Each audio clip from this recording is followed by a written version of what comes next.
At some point of time in your life, either your friend or family or an online finance guru has told you this math. At the age of 20, if you invest 10,000 rupees per month for 20 years, then you become a crorepati at 40. Hooray! But the thing is, most of you watching aren't 20. In this video, I'm calculating the exact investment plan you need to hit 1 crore rupees if you're starting at 30, or 35, or later. Plus, exactly where that money should go, and the things beyond just SIP that actually decide whether you get there. First, let's kill a myth.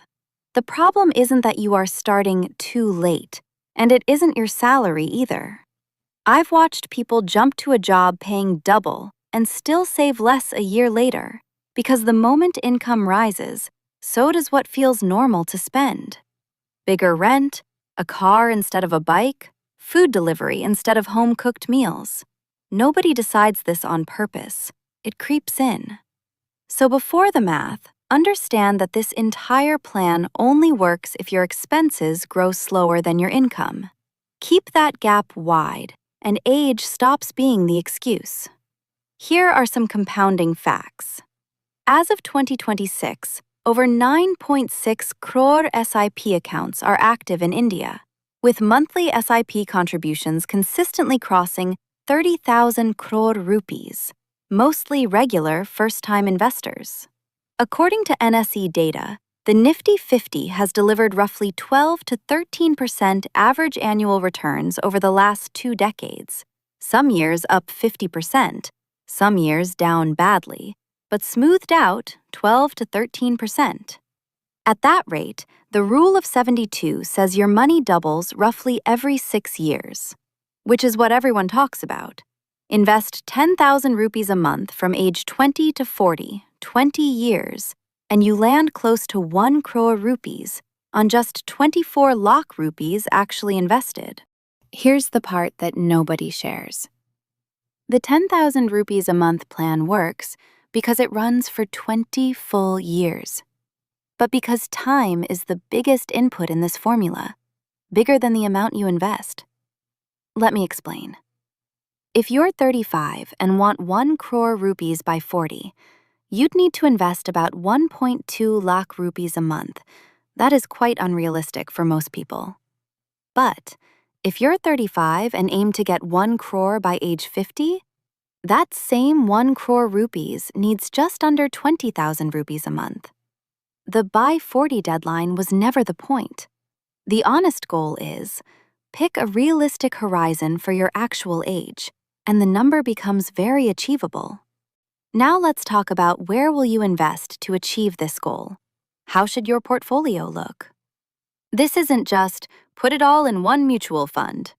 A sensible breakup depends on how many years you have to your goal. The longer the horizon, the more you can afford to lean into equity because you have time to ride out a market crash. The shorter the horizon, the more you protect the wealth that you've already built, that is FDs and gold. As your goal gets closer, your portfolio mix should gradually get more conservative, not remain the same for 20 years. In addition to your portfolio mix, 2 strategies make the 1 crore goal easier to hit. 1. The step-up SIP. Increase your monthly amount by 10% every year. 2.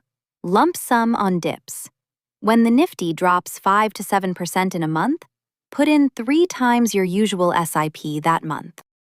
Okay, so let me explain the whole plan to you in 6 steps. Step 1.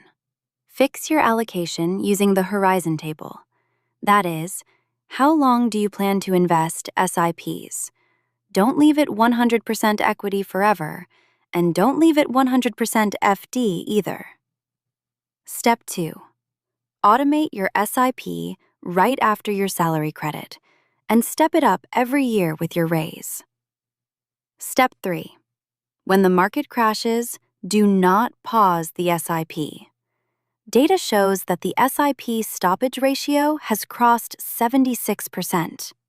Most investors quit exactly when the market is on sale. And step 4 is, cut your EMI exposure. Before increasing lifestyle debt, a bigger car, a bigger home loan than you need, pay down any existing high-interest debt first. The fastest way to free up 10,000 rupees or 20,000 rupees a month often isn't a raise. It's one EMI you didn't take. Moving on to step 5. Adjust your target for inflation. 1 crore rupees in 15 years won't buy what 1 crore rupees buys today. At roughly 6% average inflation, today's 1 crore rupees goal is closer to needing 2.4 crore rupees in 15 years to have the same real value. That's not a reason to give up. It's a reason to keep investing past the round number and let the step-up SIP do more of that extra work automatically. Finally, step 6. Protect the corpus with real health insurance. Most people rely only on a company policy, often just 5 to 10 lakh cover, and it disappears the day you leave that job. A separate personal cover of 15 to 20 lakh is a common minimum for a metro city professional, because one bad hospital bill can force you to break years of investments early. And that's a wrap. If you want to learn more about money tips in easy, simple terms, hit the subscribe button now and follow this channel for more such videos.